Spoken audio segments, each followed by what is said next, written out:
Let's get it. Mike Sempervive here with you for the next hour talking about professional wrestling, which is something we do every single day here on this program. Whether you're listening on TuneIn, iHeart, American Forces Radio, SportsByline.com, over-the-air affiliates like the Mightier 1090 podcast or replay on SiriusXM, or maybe you're video streaming on Twitch and YouTube maybe. However you're joining me, I'd just like to say thank you for spending a little bit of time with me today.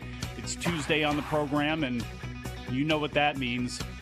Actually, you know what it means because I opened the show and not Brian. The boss man, Brian Alvarez, is still under the weather, unfortunately, today. He is going to try to pull himself together enough to do a show with the Lance coming up here at, I believe, 5 p.m. Eastern Time for all of the top-tier subscribers over at YouTube and on Twitch. But I'm not sure even if that is going to happen, but stay tuned. We'll find out if that's the case. He hopefully will be back for Brian and Vinny's show tonight over on the site, WrestlingObserver.com, and I'll talk a little bit more about how you become a member of the site as the show goes on here today. But got Monday Night Raw to get into from last night. We have the news of Jay White possibly looking to get out of his contract or possibly being letting his New Japan contract lapse and not re-signing and possibly coming over here to the States. He and Hikuleo will be facing off in a loser leaves Japan match coming up here in February. So WWE has been interested in Hikuleo in the past. They are definitely interested in Jay White. So we've got some drama and intrigue around that match now, don't we? We also are going to talk about Mandy Rose's appearance on Tamron Hall, as well as some sad news out of CMLL and out of Mexico with Black Warrior passing away. I'll get into that as well, plus a whole lot of other things, including, an NXT preview. We'll be back. Wrestling Observer Live.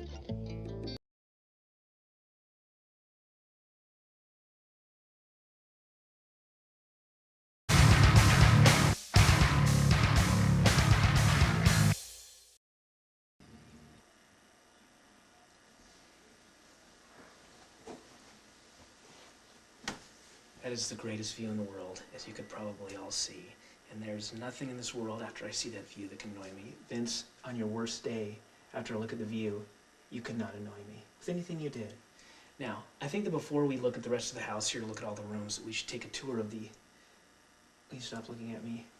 A tour of the grounds, because there's like 164 acres here, and we should get through all that before we look at all the other stuff. We'll look at the grounds, come back in here, we'll look at the recreational area, we'll look at the swimming pool, the spa, and the movie room.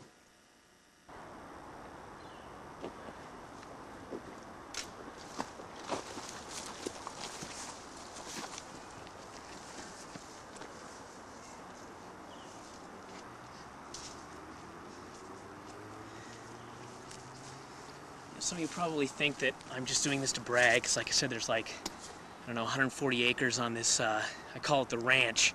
But there's actually a reason that we're coming out here today, and that is because there's something buried out here. And it's going to be unearthed today in this video for the first time ever.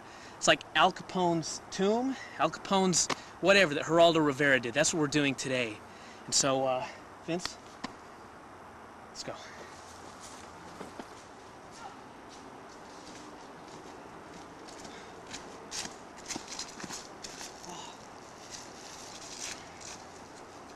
Listen, buried in this spot right here, where I have the stick marking it, is the very first wrestling newsletter. Before the Observer, before the Wrestling Flyer, before the Wrestling Eye, before the Bagpipe Report, before all of them. In fact, probably before most newsletters that were ever written. It is buried in this spot. And I know that most of you who have watched this today and seen my opulence probably think that I have never done a day of hard menial labor in my life. Never sweated under the hot, boiling sun, never toiled. The fact is, somebody had to dig this hole.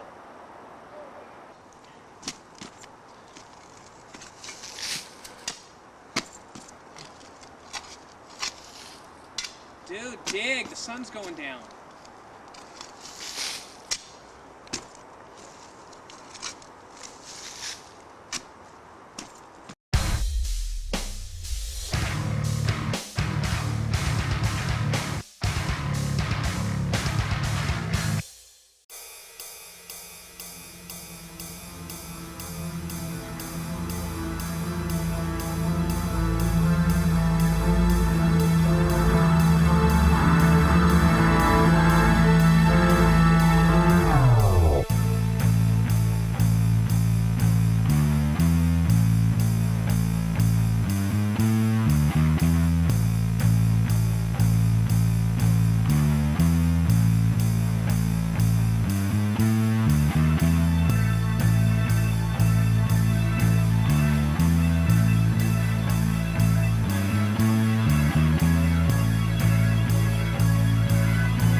Sempervive here with you, Wrestling Observer Live, and you know we do this show here for an hour at a time, but if you want us 24/7, you can try to find us on Twitter. I am at Sempervive. The timeline for this show is at WON, F4W. The broadcasters at Sports Byline USA.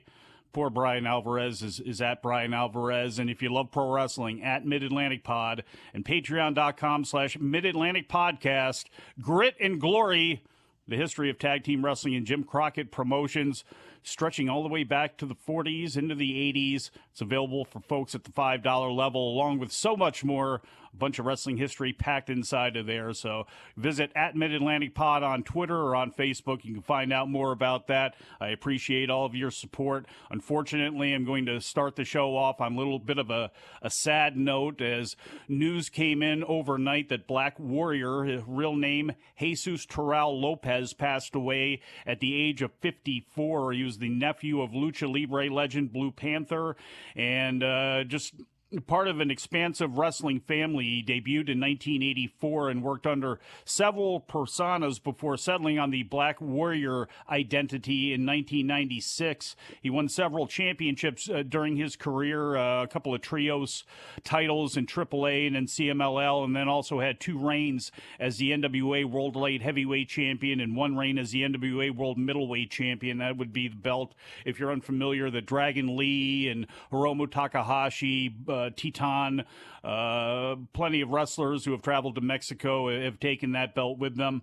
And he won 4 consecutive mask versus mask or mask versus hair matches to begin his career, but then lost his mask on September 29th, 2006 to Mystico. And why that was a key important thing at the time was because it's really hard to try to explain to somebody who was not watching Channel 52 and was not watching the programming that CMLL was putting out at that time on how big Mystico was of a star, how just an unbelievable star. Made it in, obviously, this year for subscribers of the WrestlingObserver.com website, made it into the Wrestling Observer Newsletter Hall of Fame this year, but it was Black Warrior's mask was the first one, as Mystico has gone on and collected many a mask. It was the very first one that he would claim. They had a rematch, a mask versus hair match in 2017 in Arena Naklopan,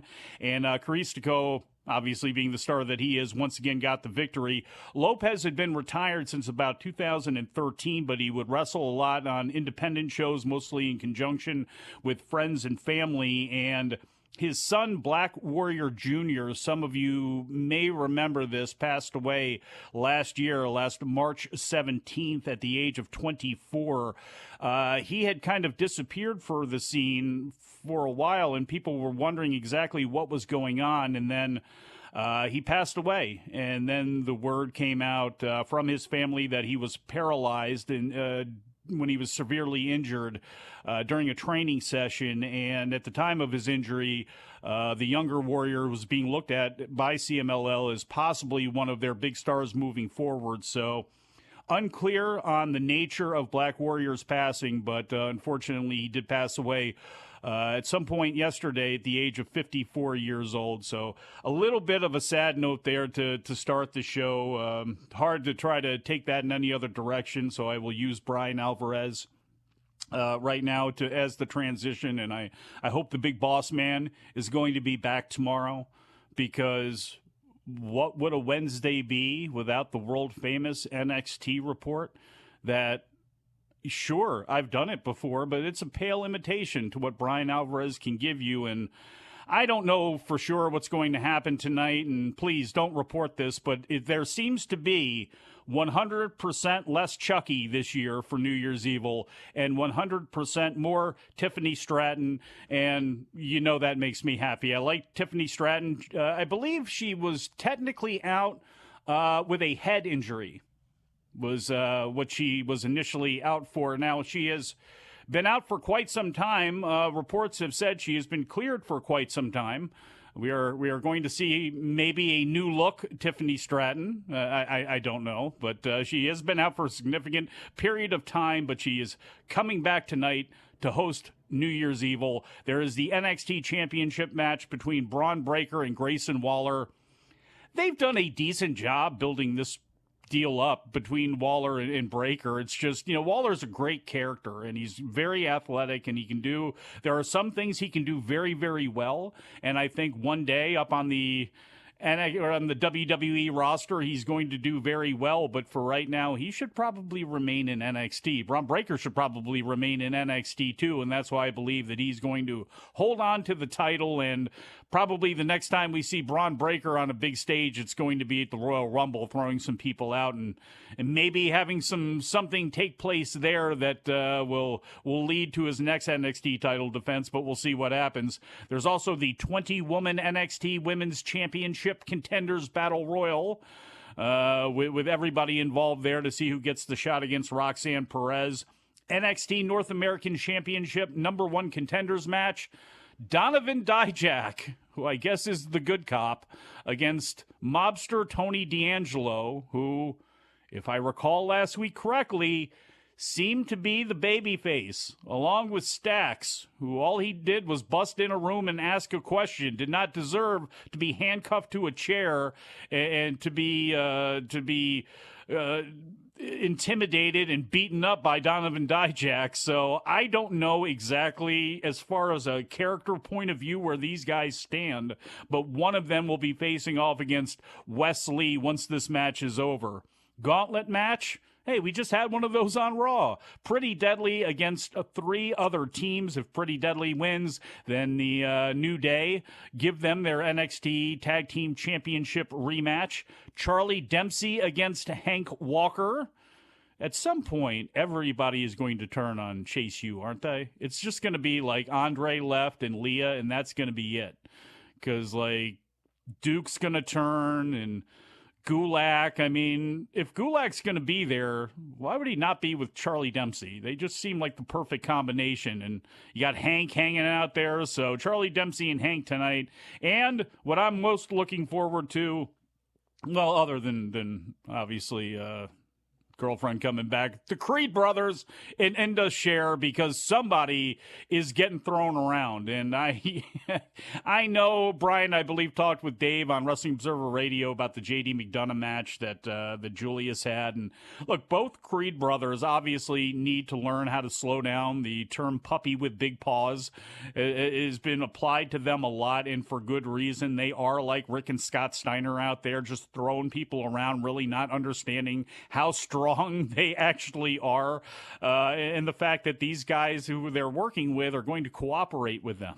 And, you don't have to throw them so far, but it's not easy to throw into Cher around, whether for real or in storyline. So it'll be interesting to see how this one plays out. I assume Indus Sher gets the victory, and maybe the Creeds get broken up a little bit. You had Ivy Nile for weeks and weeks trying to kind of put them to the side and try to calm them down a little bit with them busting in there with Indus Sher. But I'll say Indus Sher gets the victory, and we probably see that feud continue. And again, I'm just kind of hoping against hope here that they're going to be a good fit and a good combination together. I really, really am. And I'm hoping Indus Sher, too. I know the Creed brothers are going to be great, and they're going to be around for a long time. But, the Indian market for both promotions, both AEW and WWE, is of course very valuable. There are a ton of people there. There are a ton of fans there. There is money to be made there. And, I would love to see, I've been so tired of very stereotypical kind of Indian characters that everybody's always got to have a turban. Everybody's always got to have war paint. Everybody's always got to have something. Why don't you just have two guys who have made it in life, who just want to go out there and kick people's asses? Why can't that just be somebody to look up to? Isn't that what, part of wrestling's about anyway? You want to cheer for a winner. You want to cheer for success. And here are two successful guys that want to now apply that to professional wrestling. And that's the way I think you should go with Indus Sher.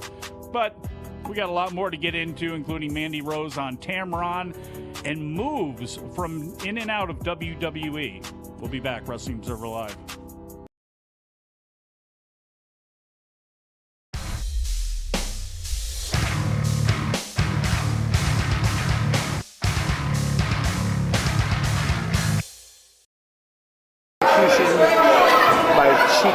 Excuse me, the twins, and yeah.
Mike Sempervive here with you, Wrestling Observer Live. Unfortunately, the big boss man, Brian Alvarez, not with me here today. Unfortunately, under the weather for a second straight day. He's going to try to pull it together to do the Lance Storm show, the Figure 4 Daily with him a little bit later on.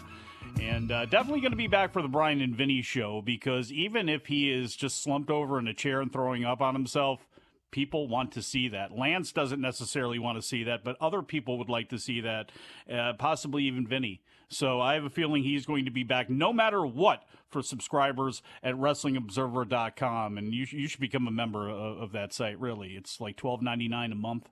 You know, you get all of these things like the Wrestling Observer newsletter. You get all of the archives to that newsletter, all of the archives of Figure 4 Weekly, the archives of all of these radio shows from over the years, just an incredible amount of them. All of the news that you see come out that somebody else reports later on after the Observer comes out, be the first to read it. And, that's pretty much all I got for that. That was my hype for the website today. We'll move on to some other things here because, Vince McMahon, he's back in WWE. And I won't hang on this for a while. I'm just going to note what Dave Scherer of Pro Wrestling Insider reported about Vince's return to the company and how that may result in a lawsuit moving forward from last year against him. And the story reads like this, and this is coming from Scherer at PW Insider, quote, "A friend of mine who was a party in the WWE shareholder derivative suit that was filed last June by Scott & Scott after the NDA allegations against Vince McMahon surfaced, sent me the following update email that he received today from the lawyers." He did make sure to note that names were redacted, so that's good. And it goes like this. "I hope you had a great holiday season. I am writing with an update on WWE. We have been working with the company for several months and have received several internal documents which we have been reviewing. We expect to get an additional batch of documents this week. You may have also have seen the news this past week about Vince McMahon forcing his way back onto the board along with a major board shakeup. As a result, we believe that there's enough of a basis to bring a breach of fiduciary lawsuit. We hope to file a complaint against McMahon and possibly other directors/officers for breaching their duties to WWE and its shareholders.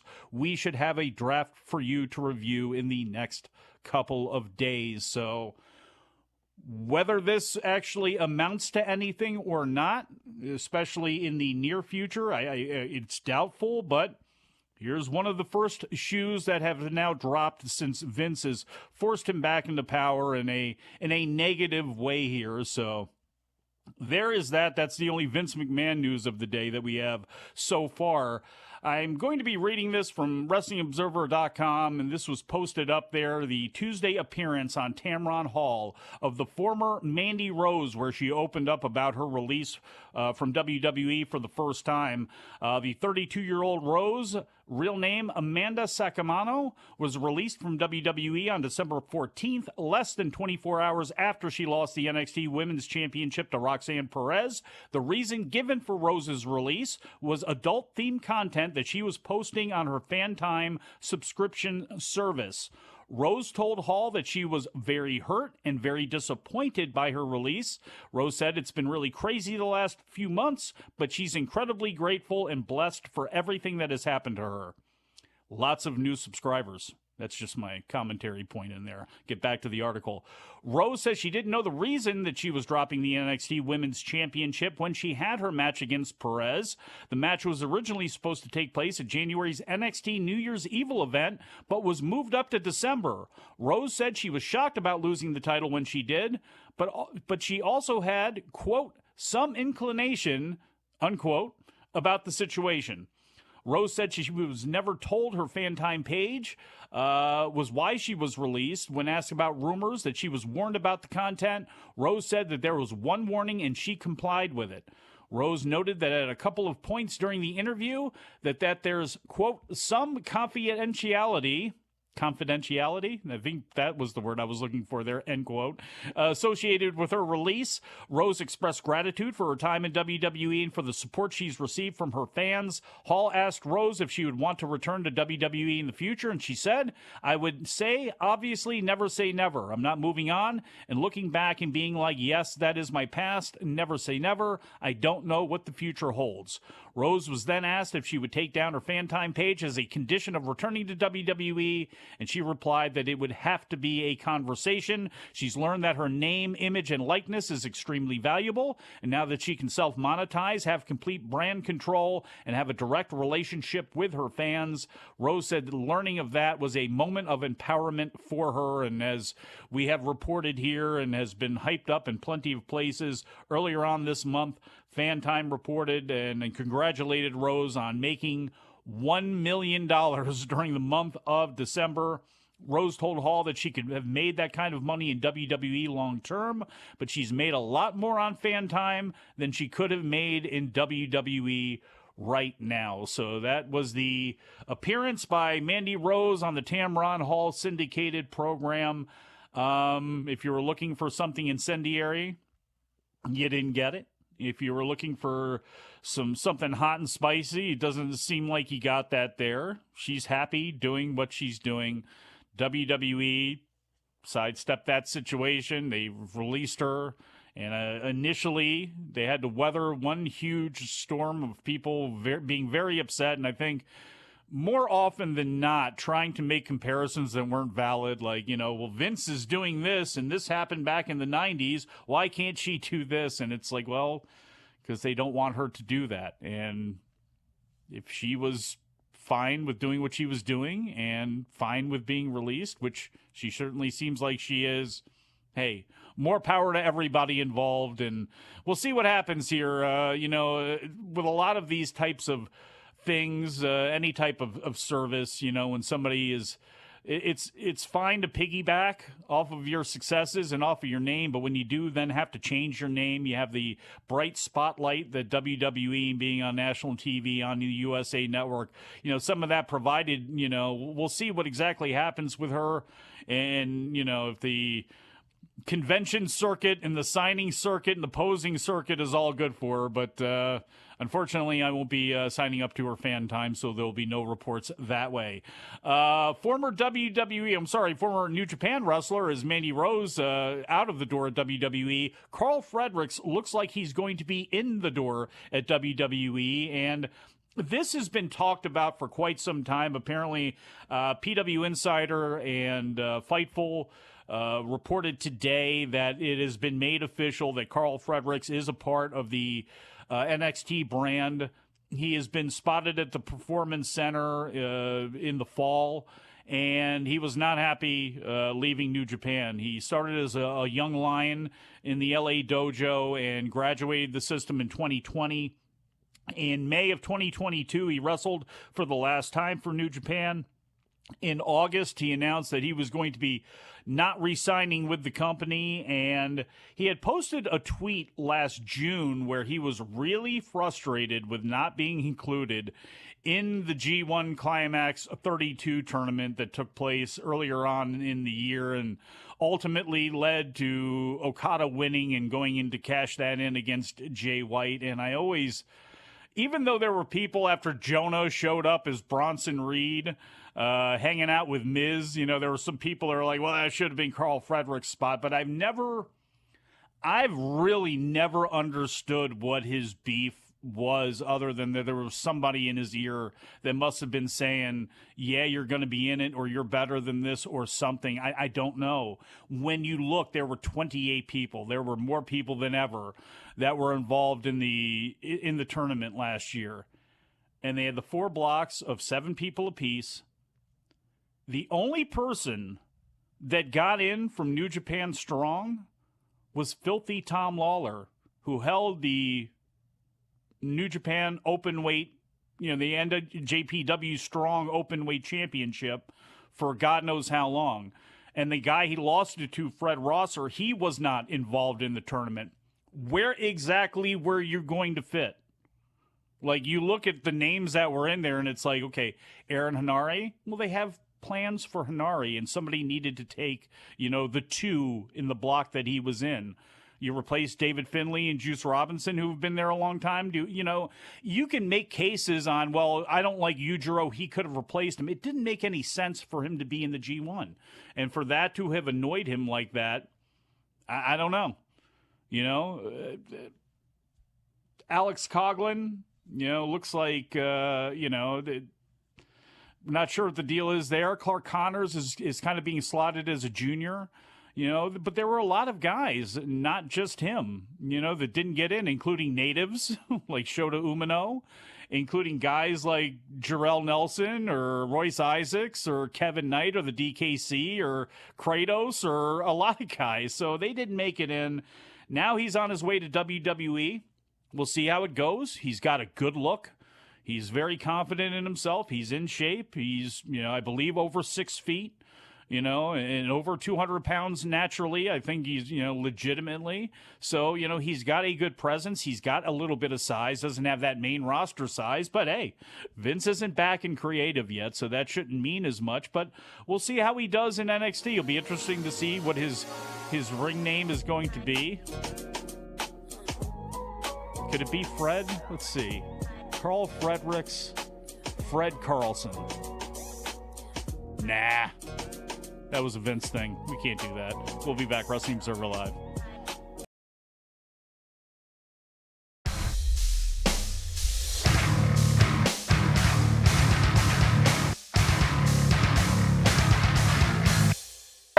Your next contest this evening is a hair versus hair match.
Mike Sempervive here with you, Wrestling Observer Live.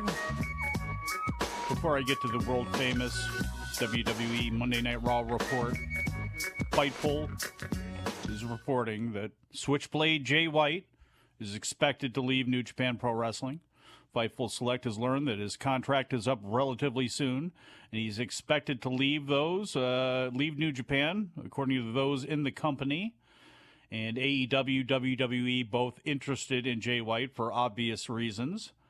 The thing that is not so obvious, though, is that on February 11th, he's facing off against Hikuleo. And the initial knee-jerk reaction to that match being made was, Jay White's out of here. And then people started to remember that they do have an interest in Hikuleo, WWE does, and that has now brought up some question over who is actually going to win this match, or will we get a double pin and everybody leaves and goes to WWE?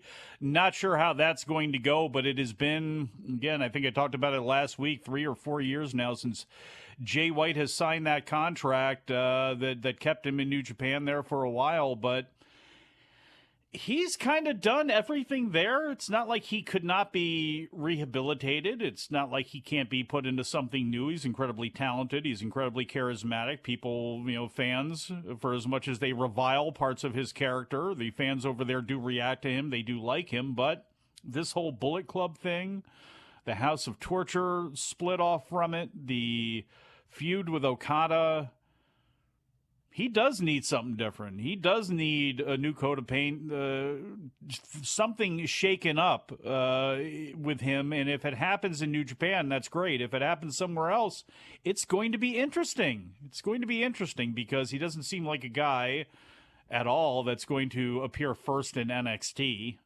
I could be wrong about that, but he seems like a guy that would have to make his appearance on the WWE roster either on Raw or on SmackDown or in some sort of high-profile situation. But it's an interesting thought, him being over there. It definitely is. So we'll have to see. Because, again, WWE and Hikuleo, and I talked about it in the Adam and Mike Big Audio Nightmare, all of them. And I know that Tangaloa was already there riding around on a lowrider bicycle, but maybe he can bring that back as Camacho and let Dominic Mysterio ride around with him. I don't know. But Tama Tonga is another great example of a guy who, even more than Jay White, to me, he's kind of done everything there is to do there. His ceiling is not the IWGP World Heavyweight Championship. He's not going to be a contender there. But I think with his look, with his rap, that you don't get to hear all that much. Usually it's heavily cursing, when it's time for press conferences and things like that, when he's usually talking in New Japan sphere. But, he can actually cut a promo. So, him and that whole clan going over to WWE, it wouldn't hurt my feelings at all, to be honest. It would clear up some spots in New Japan that, for some fresh faces and some fresh stuff going on there. And frankly, their appearance in WWE compared to some of the people that are there, it's not going to hurt my feelings too much if they happen to take the place of Hit Row or they happen to take the place of the Viking Raiders or plenty of other teams that happen to be there right now. But it was Monday Night Raw last night from the Legacy Arena at the Birmingham Jefferson Convention Complex in Birmingham, Alabama, and I believe most of the crowd was watching the TCU-Georgia game. Now, that's going to be very interesting when it comes to ratings tomorrow because that was a blowout. Now, we know the game, even with being a blowout, is going to do massive, gigantic numbers. It was on ABC, it was on ESPN, ESPN2, ESPN Plus, the SEC network. If there was an ESPN, they were showing some sort of feed of the game that differed from the other one. But, yeah, it was 38-7, I believe, at halftime, and that's about when I fell asleep. I think the final was 65-7, 62-7, whatever it is, it doesn't matter. Georgia completely smoked them. So will WWE benefit from that? Will their third quarter benefit and maybe not see the type of drop that we usually see week after week? We'll find out tomorrow, or at least later on today, usually about the time the show ends, around 4 o'clock, 4:30 p.m. Eastern time. We'll have those numbers. Not sure if the gauntlet match will really help that, but we'll take it from the top. Kevin Owens defeated Baron Corbin in about 8.5 minutes after a stunner. Before the match, Owens came down to cut a promo on the Bloodline, but then JBL came out, and that was just to warm up everybody for Baron Corbin to come out. And eventually, he and Owens agreed on a match. After Owens won, the Usos and Solo Sikoa came out, tried to take him out, but with the help of a chair, he chased all of them off. After a commercial, the Bloodline was trying to leave. Adam Pearce confronted them. Pearce told the Usos they could get out, but a match was made later for Solo Sikoa and Dolph Ziggler. We then saw a video of the Alexa Bliss-Bianca Belair feud, and when they throw it back to the announcer's desk, Alexa is standing on top of it, and she calls herself the face of evil and doesn't feel bad about what she's done to Bianca because she finally feels alive again. The moth deal went off as she was talking, so then, of course, she was in a trance. A playground was shown in black and white on the screen as the moth would cut in and out. And then finally, after some spooky sounds played, all the plumes of smoke started, and we got the weird lighting on the stage, and out came Uncle Howdy. And then every once in a while, they would cut to Alexa, and she was standing there. And she wasn't happy. She actually almost seemed to be upset to see Uncle Howdy out there with her face all kind of crushed up. And Howdy would laugh and kind of rock back. And then they cut to Alexa, where she would look at him very angry. And then they cut back, and there he was, just laughing, standing at the top of the stage. Then they went to commercial, and that was that. And then we got Bayley and Mia Yim. Before the match, Bayley grabbed a mic and cut a promo on Becky Lynch, and that was pretty much the story of this match. It lasted 8 minutes, and it was solid, but unspectacular. It was more of a background so the announcers could concentrate on the Bayley and Becky match that'll be coming up. Bayley won with a backslide and her feet on the ropes. Candice LeRae cut a promo, said Johnny Gargano was resting at home with an AC sprain, said he was bummed he couldn't be in tag team turmoil, and she starts talking about the Royal Rumble when Rhea Ripley walked in with Dominic Mysterio, and they decided to have a match later on. Not Dominic Mysterio and Candice, but Candice and Rhea Ripley.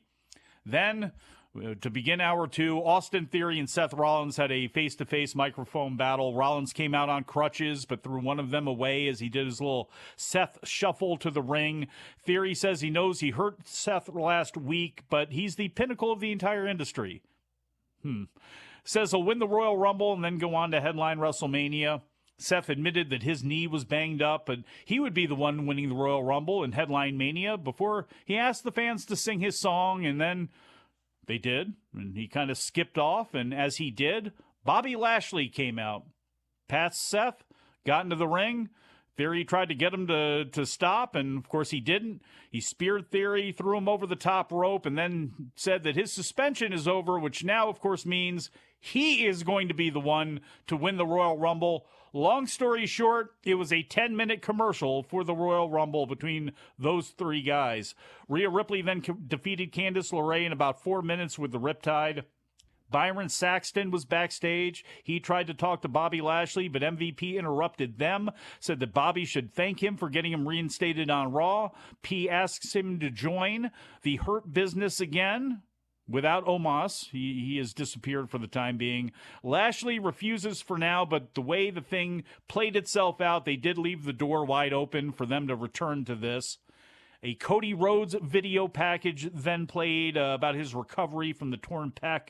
They showed highlights from the match against Seth Rollins at Hell in a Cell. When he says he hit the springboard cutter on Rollins, he almost vomited because of the pain. Says he hasn't watched the match back and doesn't think that he ever will, but he's on the road back, and everything ends right before he starts training again. So it'll be Cody back in the ring next week on Raw, surely, when they show the next episode in Roads to the Royal Rumble, I guess? Roads to the Royal Rumble, we'll call it. Then Dolph Ziggler was cutting a promo about his match with Solo when Mustafa Ali interrupted and said that Adam Pearce had told him that Dolph refused a spot for the two of them in the tag gauntlet so he could face Solo instead. They talked for a little bit. Mustafa's disappointed, and yeah, this is probably going to lead to one more heel turn for Mustafa Ali as he faces off against Dolph Ziggler. We know the match between them will be really good, as was this match between Dolph and Solo that went about 11 minutes. You know, he's got a long ways to go, very early in the game, but he always seems to be in the right spot for everything. Always seems to be, again, he has not brought one match down yet that he's been on the main roster facing off against somebody. If he's been really good every time out. Ziggler went for the Paymaster, but Solo caught him, threw him up, hit the spike. After the match, the Usos came down, which means they didn't leave the building, and we found that out later on after the gauntlet was over, that they have defied Adam Pearce. And I wonder if they're just going to kind of leave that alone like Vince McMahon would, or they're actually going to play on that and possibly play on that, kicking them out of SmackDown on Friday or something. We'll have to see. Damage Control then attacked Mia Yim backstage. Miz TV with Judgment Day took place, and this was the highlight of the whole show because it was Dominic Mysterio telling his story about being 60 days in, or 60 minutes in, or whatever it would have been in county jail, in the pen. Miz asks him, and this is how the third hour ended up kicking off. Miz asks him what happened in jail, and Dom says that snitches get stitches, but Damian Priest and Finn Balor and Mommy told him it was okay. You know, he can tell his story, so he talks about all the hardships and trials that he had to deal with in prison, and he ended it by saying now he truly knows how Martha Stewart feels. So that was a good line there. That kind of worked its way right into the gauntlet match, and Damian Priest and Finn Balor were the representatives for the Judgment Day. They beat the OC. They beat Cedric Alexander and Shelton Benjamin, who did not have MVP with them. And then they faced the Alpha Academy, who are operating as baby faces, which means we got Otis hitting the caterpillar for the first time in a long time. Then he caught Finn on a dive when Finn was jumping off the top rope on him, slammed him down, went to the ropes to do the Vader bomb spot, but somehow, and I can't remember how, Balor got a hold of Chad Gable and was holding him on top of him. So when Otis hit the Vader bomb, he landed on both of them. Unfortunately, that means Finn can't go anymore. He can't continue. Priest wants to go it alone, but Adam Pearce says they're going to have to forfeit unless they put Dom in the match. Some good comedy there. Nobody wanted Dom in the match. Eventually, they agree, okay, you're in the match. The Street Profits come out. And this part of it I thought was really good too. But then again, after 3 hours and everything that had taken place, I was kind of just wanting the show to be over. But Priest ended up breaking up a Ford pin after a 450 splash, which looked like it could be the finish on Dom, and he pulled Montez out of the ring. Priest then charged him, but Ford leapt out of the way, jumped up onto the apron. Priest ran right into the ring steps, and then Dom grabbed Montez Ford, rolled him up with a schoolboy, put his feet on the ropes. Rhea Ripley then held his feet, which were up on the ropes, and Dominic Mysterio got the victory for his team. The Judgment Day, the most dangerous man in WWE, Dominic Mysterio. So that was Raw, everybody. We'll get into a little bit more when we get back from break. Wrestling Observer Live.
Sempervive here with you, Wrestling Observer Live. You know, there were ratings that came out about SmackDown and Battle of the Belts and Rampage, but I'm going to spare you all of those. Unless you really want me to read them. Let me check the chat. No?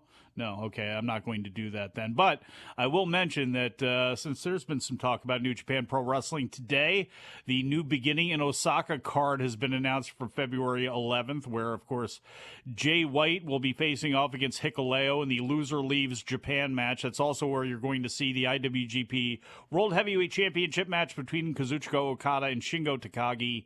Also, the Never Openweight Championship match between Tama Tonga and El Phantasmo. And I think El Phantasmo is going to win that title, regardless of what happens with Tama Tonga and Tangaloa and Hikuleo and Meng/Haku and every other member of the family. El Phantasmo, the Never Openweight Championship, I have a feeling this could be a real big year for him. You know, they made sure that he's been slotted as a heavyweight. He is firmly entrenched in those ranks now. So this would be probably the perfect way to do something with El Phantasmo to start the year. A hell of a troll. He truly is, but he's a pretty damn good wrestler too. So also announced January 22nd, Shingo defends his King of Pro Wrestling Championship against the Great Khan. Shota Umino and Tetsuya Naito have been announced for February 4th, as has Will Ospreay and Taichi, as well as Francesco Akira and TJP against Doki and Yoshinobu Kanemaru for the IWGP Junior Heavyweight Tag Team Championship match. And oh yeah, they also mentioned coming up this Saturday on Strong, not only will you see Filthy Tom Lawler team up with Bobby Fish and Danny Limelight against Eddie Kingston, Homicide, and David Finlay, we have big men slapping meat, Jeff Cobb and Bad Dude Tito, two former guests of this show, getting it on NJPW Strong. So make sure you watch that. And make sure you come back tomorrow. Thank you, Producer Dom. Thank you to whoever's producing the video. Thank you for listening and watching. We shall talk to you again after a while.